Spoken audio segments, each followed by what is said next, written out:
mas às vezes não dá certo. Muito boa noite, Lucélia. Boa Muito boa noite. noite. Eu já fiz, né? Já fiz as devidas apresentações, né? Mas vamos lá, eu estava aqui aguardando. Então, pessoal, agora começa a nossa live, começa o lançamento da obra, né? O lançamento virtual da obra. Chegou hoje aqui para mim. Quentinha.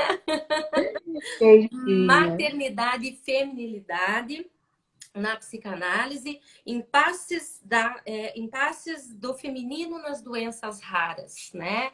Um tema super interessante. E a Lucélia vem contar um pouquinho pra gente. Ela que é psicanalista, membro do Laço Analítico, Escola de Psicanálise do Rio, no núcleo de Rondônia, certo? Exato. Graduada em Psicologia na PUC Paraná. Andanças pelo país, ela. Né? Mestre do programa de pós-graduação de psicologia da Universidade Federal de Rondônia e interessantíssimo, pesquisadora do Laboratório de Genética Humana da Universidade Federal de Rondônia. Essa é ela, eu sou Ana Carolina de Carvalho Pacheco, sou editora de psicologia da Juruá, editora de saúde da Juruá, né? Porque o nosso leque realmente já ampliou. Sou psicóloga clínica, sou mestre em psicologia forense. Desculpe, pessoal, eu esqueci de me apresentar. Isso é comum, acontece. Às vezes eu dou palestra e eu tenho que parar. Eu não falei quem eu sou, né? Pois é. E eu ainda faço o seguinte, Luciana, as pessoas chegam e falam, professor, você quer que eu te apresente? Não, pode deixar, eu me apresento, né? E eu esqueço. Eu começo com o tema e vou embora. Então, pessoal, essa sou eu sou mestre em psicologia forense, sou psicóloga clínica, né? Só para vocês saberem um pouquinho sobre mim, porque a Estrela aqui é a nossa autora querida, que eu já fiz as devidas apresentações.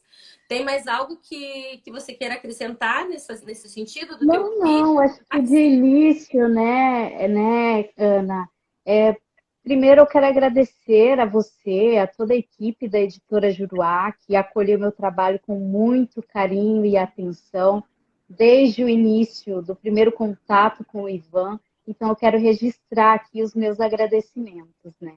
Inicio aqui com os agradecimentos. Nós agradecemos também a honra de estar aí com a sua obra né, junto conosco. Então, pessoal, vamos ao que interessa, né? Vamos, na realidade, o que está todo mundo curioso para saber, que é o que essa obra traz, né? No sentido de esclarecer. Então, por isso que eu falei, quem tiver, as pessoas que tiverem dúvidas, que já tem, né, só pelo título, efetivamente, já tem questionamentos, coloca na caixinha de perguntas ali que a gente vai responder com muito prazer para vocês todos. Então, vamos lá. Eu queria começar, então, pedindo a você que você falasse um pouquinho para a gente da onde surge a ideia, como surge a pesquisa. Uhum.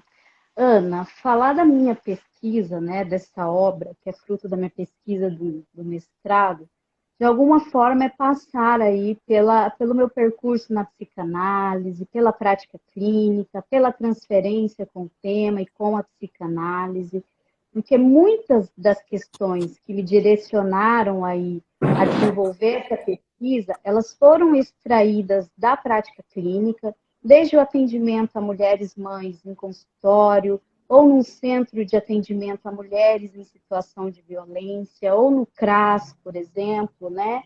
E aí a minha entrada no laboratório de genética humana ampliou essas questões, né? Eu já vinha de um percurso de estudos sobre esse tema desde a graduação, né? Eu me graduei aí na PUC e desde do último ano de graduação foi um tema que eu comecei a me dedicar, né? Porque atendia a clínica psicanalítica com crianças, então foram sendo suscitadas inúmeras perguntas, né? Afinal, o que uma mulher deseja quando ela diz querer ser mãe, né? Ou será que uma mulher tem um filho como garantia de sua sobrevivência?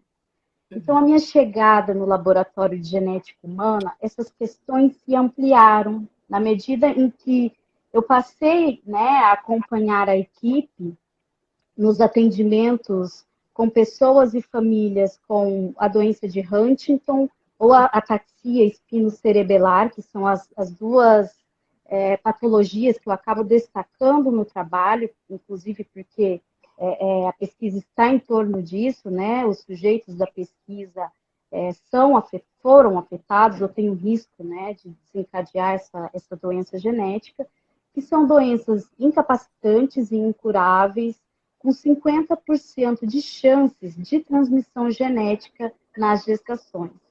E aí, eu fui verificando que, à medida em que os profissionais faziam as orientações genéticas, algumas mulheres, né, ou desistiam, se recusavam a fazer o teste preditivo para identificar se havia, né, sinal daquela doença, ou esqueceram de tomar o anticoncepcional e engravidou, ou decidiram ter um filho porque ali seria, se ela tivesse a doença, o filho poderia cuidar dela posteriormente, né? Então, a entrada no laboratório me abre, né, mais um leque de questões.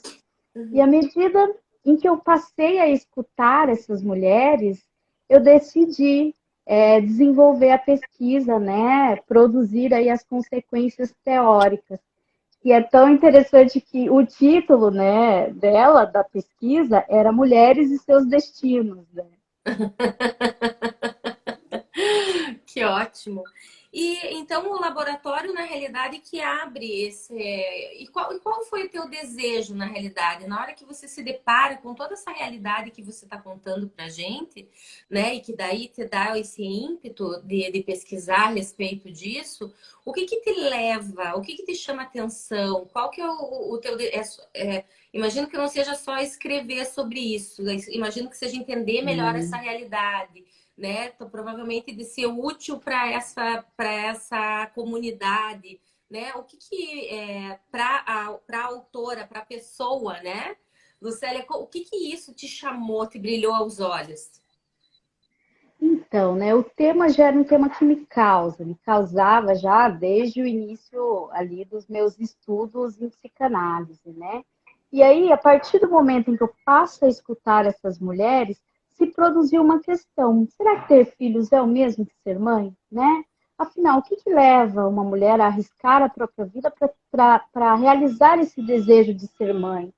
Porque o que a gente vai verificando com o trabalho no laboratório de genética é que a experiência da maternidade, eu abordo um pouco disso no livro, ela produz efeitos para essa mulher mãe, né, que alguns efeitos podem ser devastadores.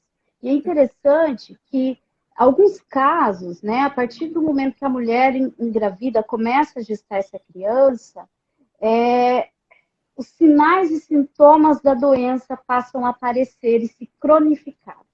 Então, foi algo que me convocou aí, né? Me trouxe essa questão, né? Eu já estava estudando sobre maternidade, feminilidade, né? Então, isso me provocou. Isso foi um tema que muito me causou e me colocou aí frente a essa pesquisa. E a tua pergunta, Ana, eu acho muito importante poder destacar aqui o trabalho do Laboratório de Genética Humana da UNIR, né? A Universidade Federal de Rondônia, que é uma unidade de pesquisa vinculada ao núcleo de saúde da universidade. É formada por um conjunto de professores, pesquisadores, estudantes da graduação, da pós-graduação, que tem se dedicado na pesquisa aí da genética das doenças raras, né?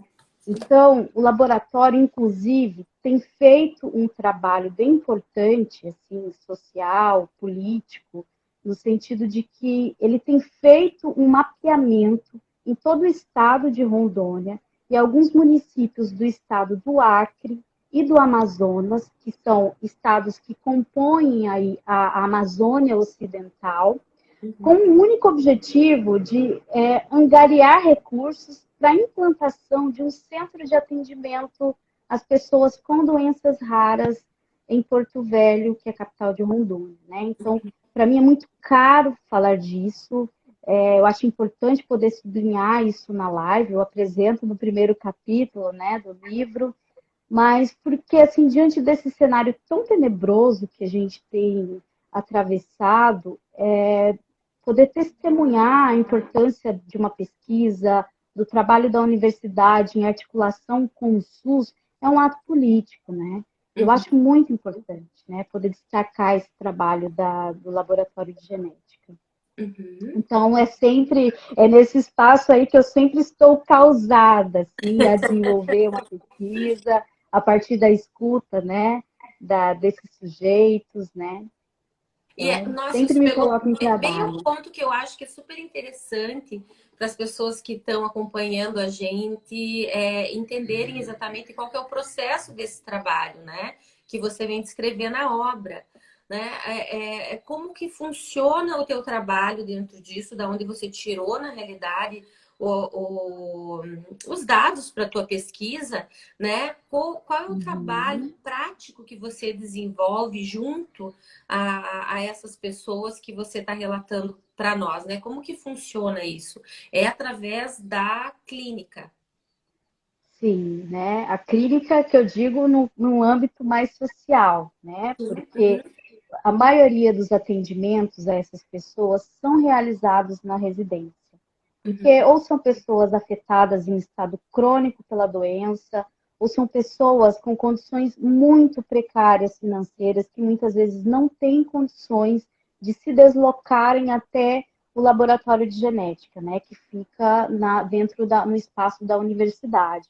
Então, esses atendimentos são realizados aí nas residências, e a minha clínica, que é uma clínica orientada aí pela psicanálise, né? Então, a partir de uma escuta desse sujeito, do que ele pode trazer, né? Do que o afeta para além da doença, que eu fui uhum. encontrando aí todos as manifestações aí desse sujeito para poder ir também desenvolvendo na minha pesquisa.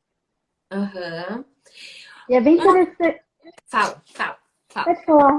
Não, Pode eu vou te falar, quer fazer uma ver? pergunta. Eu vou te fazer uma pergunta. Complemente, por favor. O que é bem interessante para a gente saber? Então, é porque o campo da psicanálise é o da pesquisa com o inconsciente, né? Uhum, Então, não é algo que se verifica por meio das biotecnologias, mas que a gente testemunha a partir das manifestações, né? Por uhum, isso que a presença da psicanálise na universidade testemunha também aí o lugar dela na polis, né? O lugar dela dentro de um ambiente universitário de poder também produzir movimentos e interlocuções com outros saberes. Porque, para mim, Ana, se impôs de início como um desafio, assim, como que do que me serviria estar no campo da genética, né? uhum. Porque não é o meu material de pesquisa, eu não alcanço nem um saber, um dizer sobre todo aquele aparato deles Uhum. aí, da genética, né?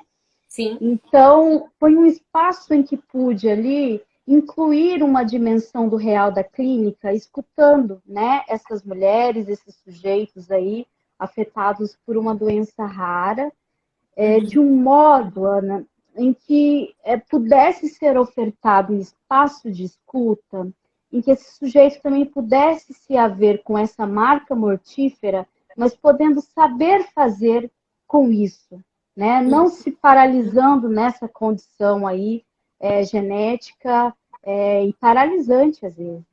Claro. Uhum. Né? Mari Silva, boa noite. Ela entrou e, né, nos deu boa noite. Boa noite a Boa noite. todos que já estavam, boa noite a todos que estão chegando. Sejam todos muito bem-vindos. Né? Respondendo então a Mari, boa noite. Mari, seja muito Boa bem-vinda. noite a todos e todas. Eu queria te fazer uma pergunta, que você falou uma frase que eu achei muito interessante, Lucélia, que você falou assim, o questionamento de o seguinte questionamento: ter filhos é o mesmo que ser mãe? Não, né? Não é.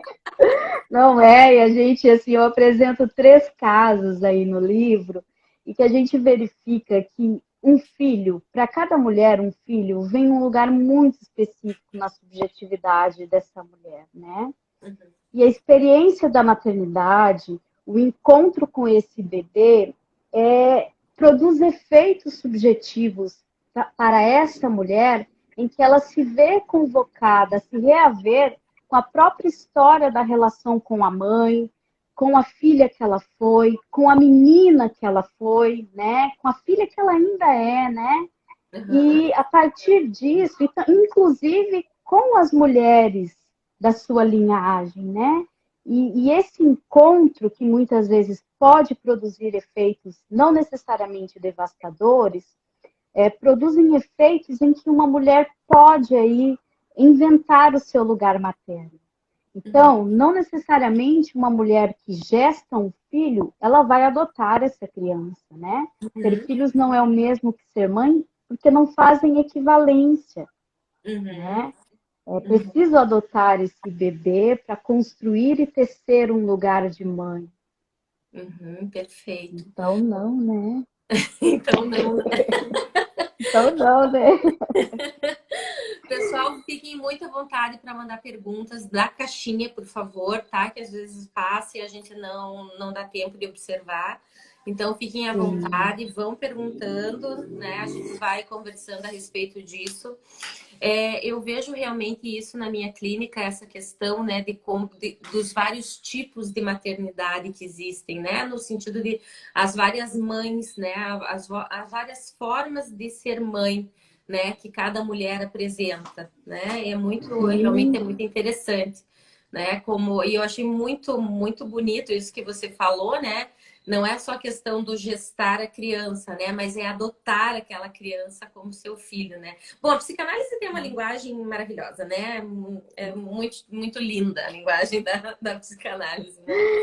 Pois é, engravidar, né? Não faz equivalência com ser mãe, né? Ser mãe é uma invenção, ser mãe é um desejo aí que uma mulher pode aí de alguma forma sustentar, inventando e se reinventando como mãe, né? Porque em Uhum. cada momento da vida de um filho, uma mãe também se vê convocada com todas as descobertas de uma criança e ela também vai se reinventando como mãe e se reavendo como mulher, inclusive para que ela possa, né, buscar outras satisfações, outras gratificações para além dessa criança.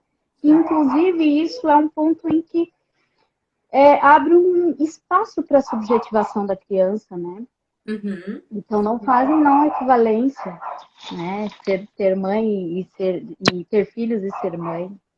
Olha, a Jéssica te pergunta o seguinte: ser mãe é ter filhos? É como eu disse, né? Ser mãe é um desejo. Não necessariamente é, significa que ter filhos. O que seria ter filhos? Gestar uma criança, né? Ou adotar uma criança, acolher uma criança em seu desejo e abrir um leque de possibilidades para que essa criança possa se tornar um sujeito, né? Então, existem mães que não geraram filhos, e existem mulheres que geraram filhos, mas têm dificuldades em inventar-se como mãe. Exatamente, né? E que efetivamente não são, geraram, mas não são, né? Não exercem a Sim, maternidade de forma alguma, né? Com aquela criança que elas, né?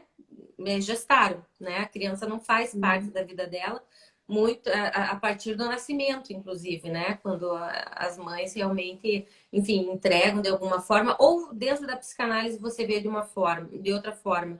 Por exemplo, a mãe que gesta, a mulher que gesta uma criança e imediatamente após o parto ela entrega essa criança para adoção. Né? Então, dentro dessa visão que nós estamos falando, você me diria que essa mulher não foi mãe, certo? então, talvez ela tenha sido mãe por ter reconhecido que talvez uma outra pessoa pudesse adotar, Certo. né? Uhum, Por isso uhum, que eu penso essa mãe enquanto um desejo, né? uhum, Porque reconhecer, eu acho que tem um dos casos que eu abordo no livro, né? Em que essa mulher mãe, ela gestou a criança e a experiência da maternidade desembocou para ela, produziu alguns efeitos muito devastadores, em que ela vacilou, teve muitos vacilos, e quando eu digo vacilos, uma dificuldade de se sustentar numa posição enquanto mãe. Então, ela reconhece a fragilidade dela e ela decide deixar com a família paterna, a avó, essa criança, só que ela continua visitando a criança, ela segue ali, de algum modo, se aproximando daquela criança. Então, eu acho de um lugar muito específico a gente poder dizer isso, né? Acho Com que certeza. gerar um filho e decidir, uma mulher decidir que uma outra pessoa possa adotá-lo, né, também é um ato de amor, pode ser um ato de amor. Pode ser, sem dúvida. Boa noite a todas as pessoas que estão entrando. Agora apareceu várias pessoas É, entrando ao mesmo tempo. Né? Muito boa noite a todos, sejam todos muito bem-vindos.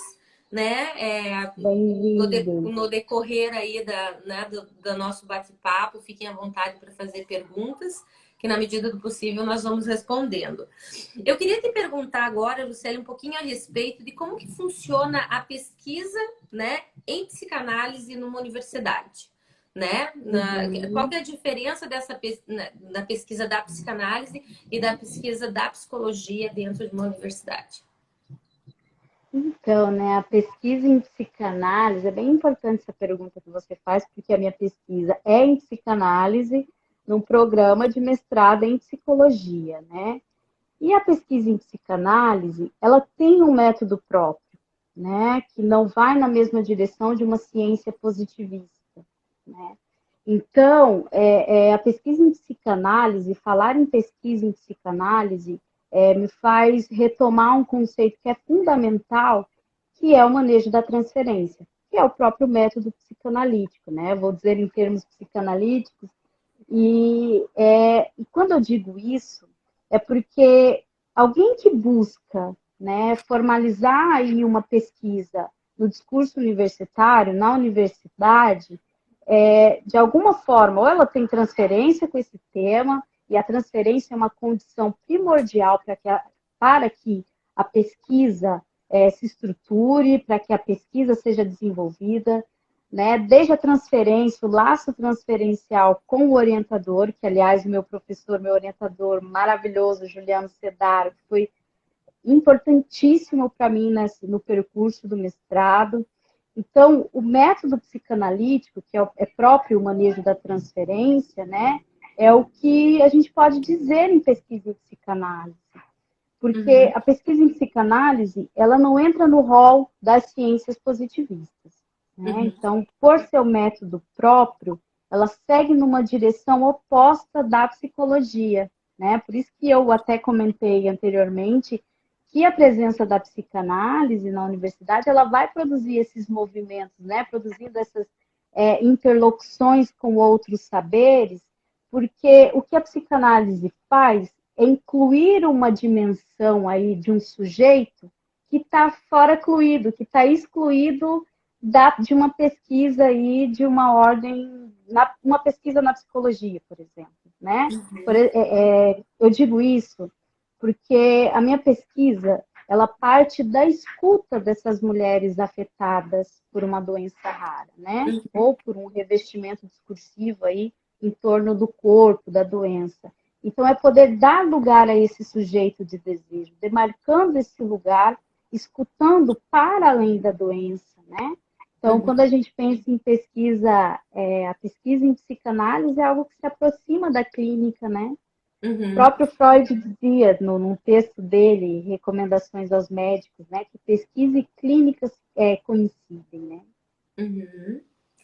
E eu acho que a tua pergunta vai e abre tantas coisas, assim, porque pensar pesquisa em psicanálise numa universidade, né, é uma pesquisa que inclui o sujeito, né, o pesquisador enquanto sujeito, porque impõe aí um desafio de extrair de um percurso com a psicanálise, de uma transferência com a psicanálise em intenção e extensão, né, que é algo de dentro e fora, para formalizar aí nesse espaço acadêmico, né?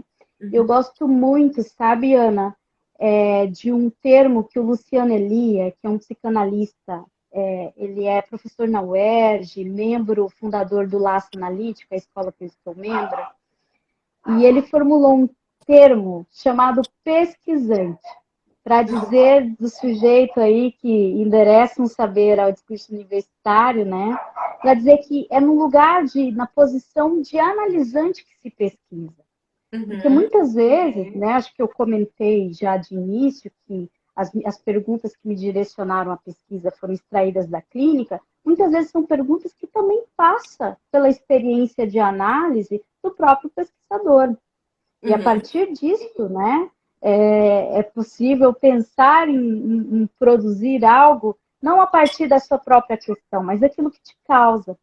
Porque um pesquisador em psicanálise, ele é movido por um desejo de saber. Então, aquele que vai endereçar aí uma pesquisa no campo universitário, é essencialmente necessário que seja alguém que esteja atravessado pela psicanálise ou pelo discurso do analista, né? Que a universidade não forma o analista, mas é um espaço, um campo que favorece aí a pesquisa em psicanálise, há um trabalho de um percurso do pesquisador aí, atravessado pela psicanálise. Joia, obrigada, obrigada pela explicação. A Beta, ela fala aqui pra gente que há também os filhos como complemento dos pais. Ponto. Adorno. Depois nós temos a pergunta aqui da Vivian. Como você vê, por meio da psicanálise, a decisão de uma mulher de engravidar sendo portadora de uma DR que é incapacitante e sem cura e levará a risco de sua vida e de seu filho? Ai, que graça! A Vivian, querida, um beijo, Vivian. A Vivian é também professora da universidade, é pesquisadora, foi uma grande incentivadora da minha pesquisa. Então, receber essa pergunta dela para mim é com muito carinho, né? Então, né, o que eu pude verificar, e eu vou falar a partir da própria pesquisa, né? Que a partir do momento que essas mulheres recebem o diagnóstico, receberam o diagnóstico de uma doença rara, ou recebem ali a notícia dessa herança genética, que inclusive tem uma delas que formula assim, diz de uma genética defeituosa, isso produz efeitos para essas mulheres e de algum modo ela se vê aí diante da relação com a própria mãe, porque inclusive a doença, né, a origem dessas doenças foram da linhagem materna, né, dessas mulheres, né? E quando elas decidem ali terem filhos e serem mães, é uma tentativa aí de poder contornar isso que não se inscreve para elas, né? Porque a gente não encontra recursos para dizer algo sobre a morte. Então, se deparar com um encontro com diagnóstico, ou com risco de um diagnóstico, em que você vai vendo o teu corpo desfalecendo, degenerando, isso acaba produzindo um efeito em que essas mulheres se veem ali diante de uma pergunta: e aí, o que eu faço? Né?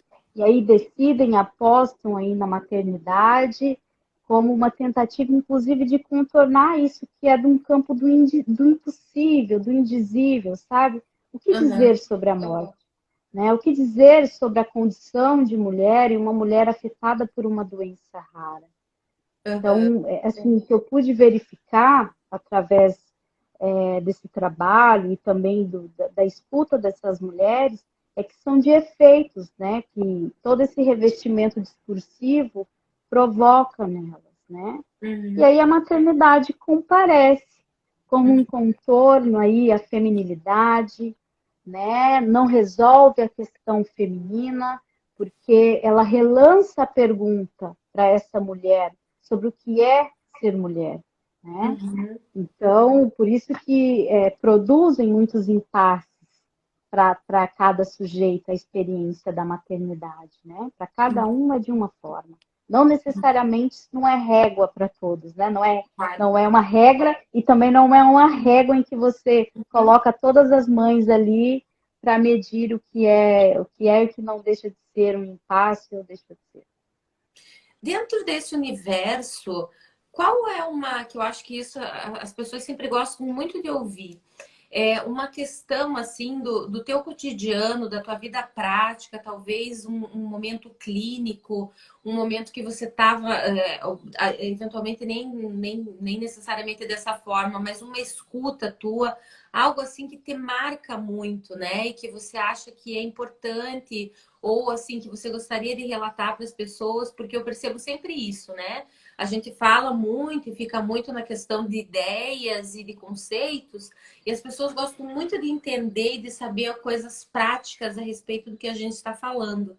Então, eu gostaria, se você quiser, obviamente, né? Se você quiser dividir com a gente, algo que você possa nos falar, assim, que para você realmente te cala, algum momento, algum evento que você passou, algo que aconteceu e que realmente aquilo, né, você acha que te marcou e que é relevante você contar para todos nós.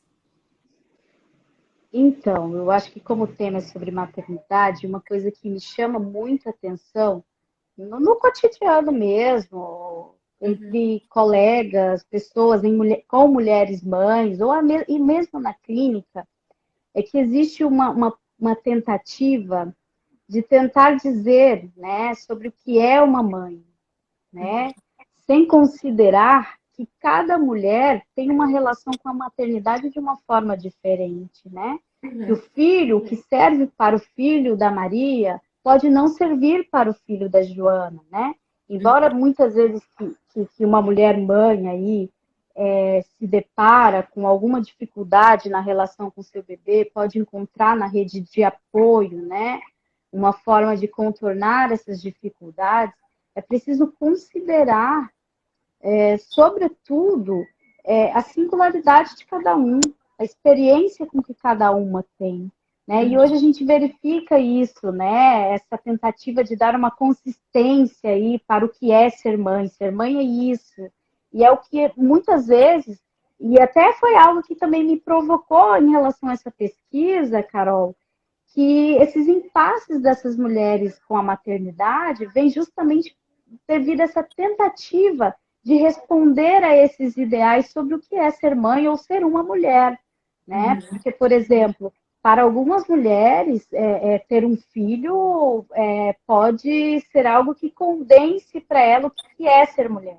E aí, quando se depara com uma experiência que não necessariamente é gratificante, ou muitas vezes é gratificante, mas também é causa de ambivalências, de dificuldades, de um cansaço, se frustram e muitas vezes até adoecem, né? Então, eu acho que é preciso ter um certo cuidado quando a gente fala de maternidade, para que não se generalize essa experiência, porque muitas vezes esses discursos acabam tiranizando as mulheres mães. Isso é uhum. preciso ter um cuidado, né? E às vezes é o que a gente, às vezes, eu vou fazer um comentário, assim, às vezes um dia uma colega minha comentou que encontrou uma outra mãe. Ah, teu filho não fala ainda, mas ele já tem 3 anos, né? E ele não fala. O meu falou com tantos anos. E isso produz uma angústia nessa mulher mãe, porque afinal, será que eu estou errado? O que está acontecendo? Estou sendo uma péssima mãe? Então eu sempre penso assim que é preciso ter um certo cuidado e uma cautela, né, quando se fala em maternidade, porque alguns discursos podem, e comparações também, Sim. produzem muito mais angústias ou tiranizam essas mulheres mães do que possam ajudá-las. Então, acho que esse cuidado é sempre necessário, né? E a gente sempre se depara, eu sempre me deparo com as minhas amigas que têm filhos, ou alguém comenta, ó, fulano comentou que o filho começou a ler e a minha está na mesma idade e não conseguiu. Né? Uhum. Essas comparações, assim, é preciso a gente poder deixar cair esses ideais, né? Cada mãe é uma, cada filho é um para uma mãe, a relação se dá de uma forma muito particular para cada um. Mesmo uma mãe que tem 2, 3 filhos, cada filho vem um lugar para ela, cada filho tem um lugar muito específico, Uhum. né? Então, é preciso E ter esse vamos lembrar cuidado. também, né, Lucélia, que a gente vive num contexto social específico, falando da questão da maternidade, né? A gente vive num contexto social onde a mulher é muito chamada a isso, né? As pessoas, de uma forma Uhum. geral, a questão do estudo, a questão de, né, de viver no quadradinho, digamos assim, né? É você estudar, é você na faculdade já arranjar o teu parceiro, é, né, heterossexual, né, preferencialmente, É. né? Nesse padrão que eu tô falando, quase que obrigatoriamente, você sair da faculdade, você já ter teus planos de casamento, daí você casa, daí você já tem que ter. E quando que chega o primeiro filho? E quando que chega o primeiro filho? Chega o primeiro filho, eventualmente chega o primeiro filho. Ah, mas um só é muito pouco, cadê o segundo? Né? Então, assim, isso não. Isso que você está falando de detalhes e de questões específicas de comparação. Nossa, mas o teu ainda não fala? Nossa, a minha falou com 8 meses, né? Isso daí, mas a gente, dentro desses detalhes, a gente vive realmente num contexto social que cobra muito isso da mulher, a questão da maternidade, né? Hoje em dia nós já vemos Uhum. inúmeras mulheres que optam, e eu trabalho com várias delas, inclusive, que optaram em não ter filhos, não querem ter filhos, né? Mas ainda assim Sim. sofrem uma pressão social muito grande, e essa pressão social grande que elas sofrem, às vezes abala até essa questão, né? Mas será que é isso mesmo que eu quero? Será que quando eu chegar naquele momento, assim, né? Tipo, agora ou vai ou racha, né? Ou você vai ser mãe agora, ou daqui a pouco você não pode mais, né? E aquela certeza que a pessoa tinha tanto, né? De que, nossa, realmente isso não é para minha vida, eu quero outra coisa, né? Umas é questão de trabalho, a grande maioria tem, né? O seu matrimônio, é casada, tudo mais, independente de ser um casal hétero, homossexual, tudo mais. Tenho, né? Tenho inclusive casais homossexuais que têm filhos, optaram por ter filhos, né? E tenho também casais heterossexuais que optaram por não ter filhos, mas sempre vem uma pressão muito grande em cima disso, né? Muito grande. Cris nos dá boa Uhum. noite, muito boa noite, Cris, seja muito bem-vinda. Então, assim, né, fazendo esse adendo rápido aqui, só para dar um oizinho, né, eu gosto sempre de, quando as pessoas dão boa noite para a Sim, gente, oi, dar uma, pessoal, boa noite. dar uma pausa, é legal, né, a gente cumprimentar, sejam todos Uhum. muito bem-vindos aí. Eu acho que, assim, disso que nós estamos falando, dentro desse contexto, existe um contexto social, realmente, que cobra muito das pessoas, né? A gente está falando aqui de feminilidade e de maternidade, mas existe, cada um tem seu espaço de cobrança do que você deveria ser na sociedade, de que papel você deveria estar tendo na sociedade, né?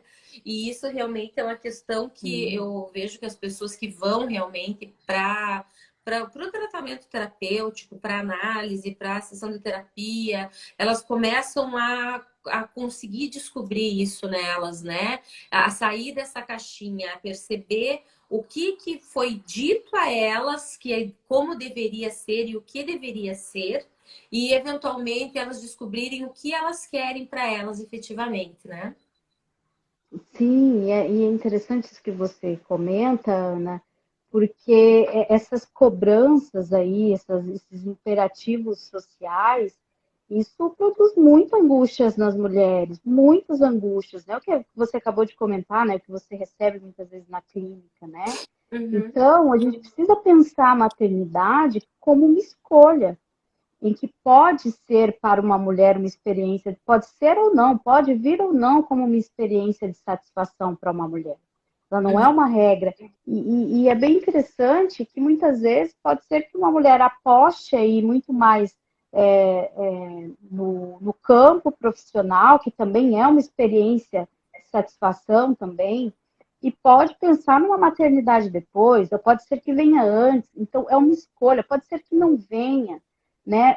Eu penso que a saída é a partir do momento em que se formula, eu quero realmente ser mãe? E é uma pergunta que muitas vezes não se tem resposta, porque uhum, é uma escolha que é regida ali pelo sujeito, pelo inconsciente, né?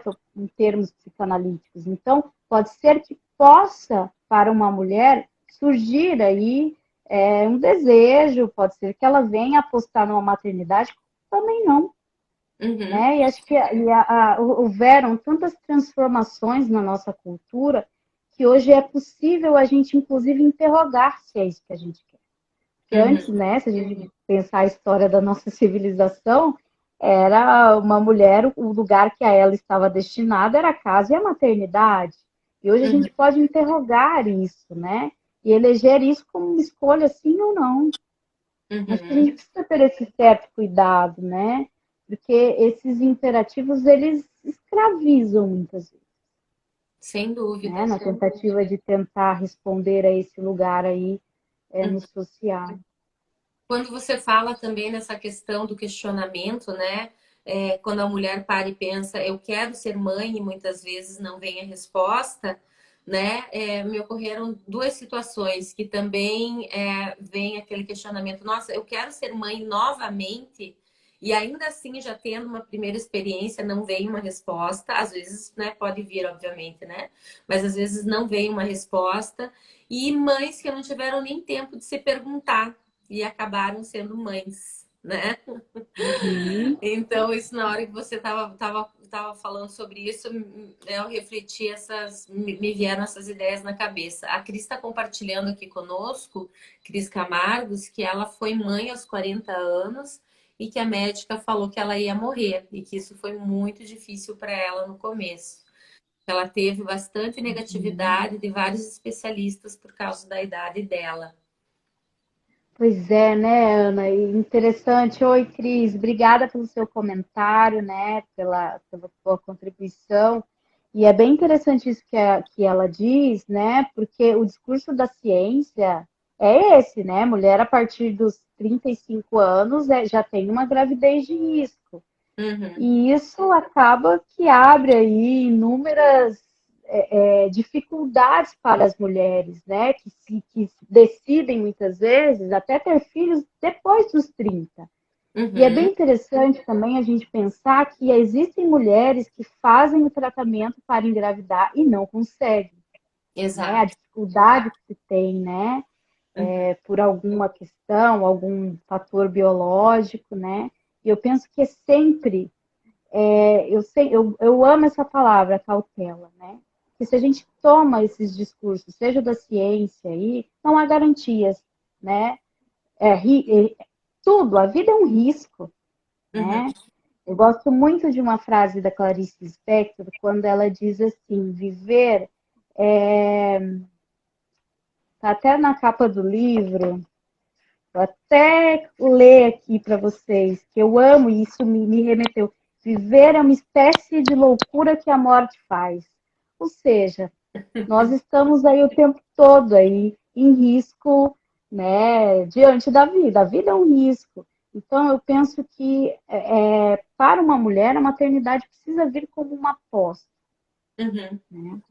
uhum. Não como uma tentativa aí de responder aos ideais aí sociais, mas que é Mas é difícil, né, difícil. também se desvencilhar Mas é disso. difícil. É, É muito difícil porque a pessoa não tem consciência disso, né? Que eventualmente não é um desejo dela, é uma imposição social. E que sim, ela vai indo, né? Desculpe o termo, mas né, vai indo caboiada sem tomar consciência do que está acontecendo. Né? Eu quero ser, não, foi dito que deveria ser. Foi dito que por ser mulher, né, deveria ser mãe. E a pessoa cresce com essa realidade e não para pensar. E muitas vezes só quando se depara com o filho nos braços que olha e fala: Meu Deus, o que foi que eu fiz? Né? Porque sim, isso é né? muito, né? É muito engraçado, nós duas ao mesmo tempo, é muito difícil. É muito difícil. Mas é o que a gente testa na clínica e na própria vida, né, Ana? Eu não decidi ainda se eu quero ter um filho ou ser mãe, por exemplo.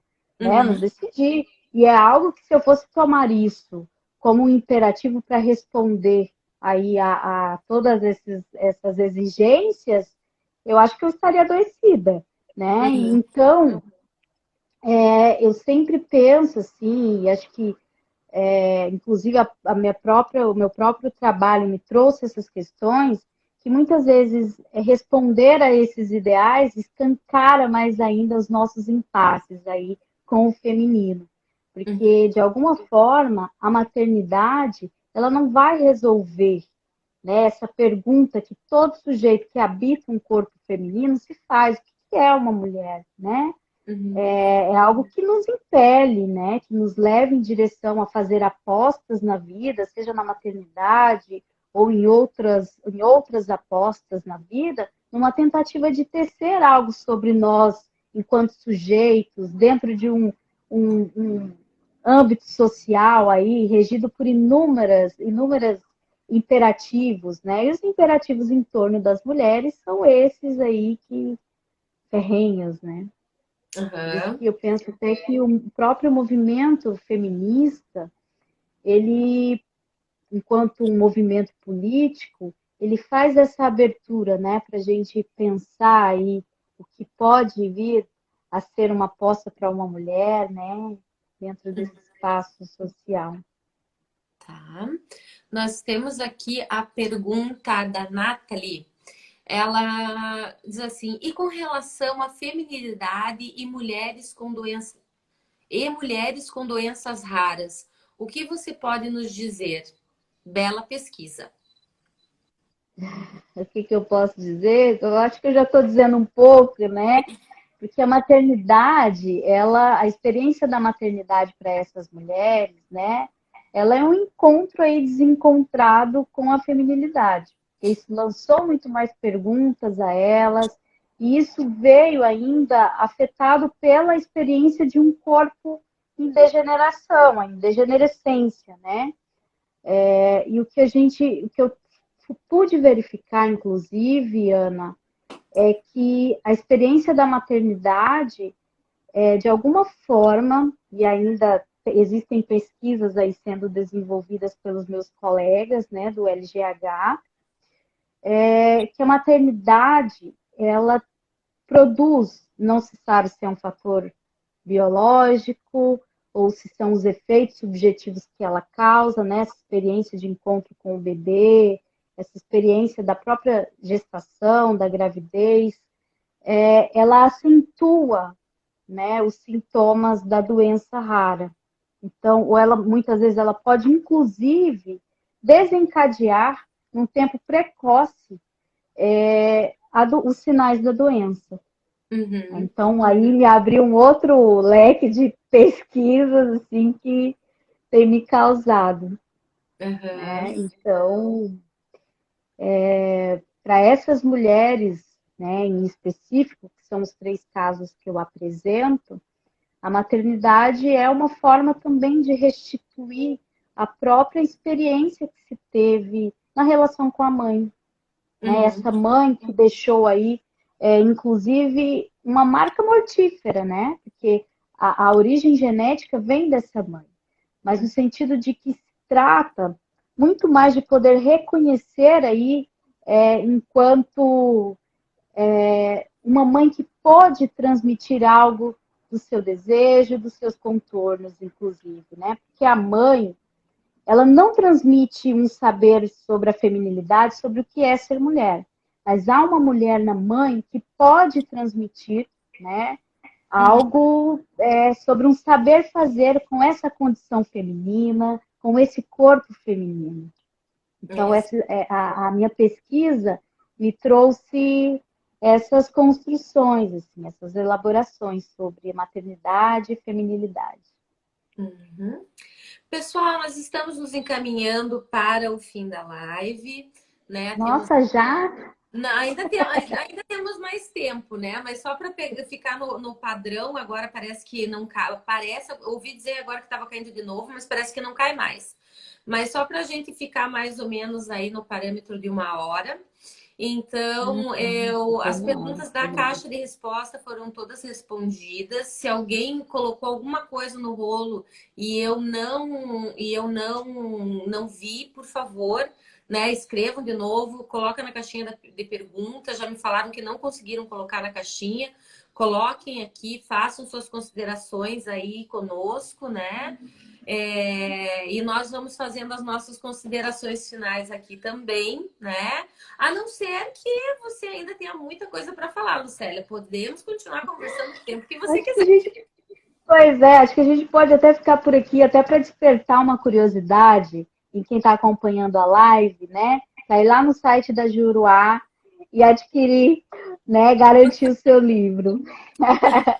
Porque o trabalho ali vai produzir, me produziu muito mais perguntas do que respostas, né?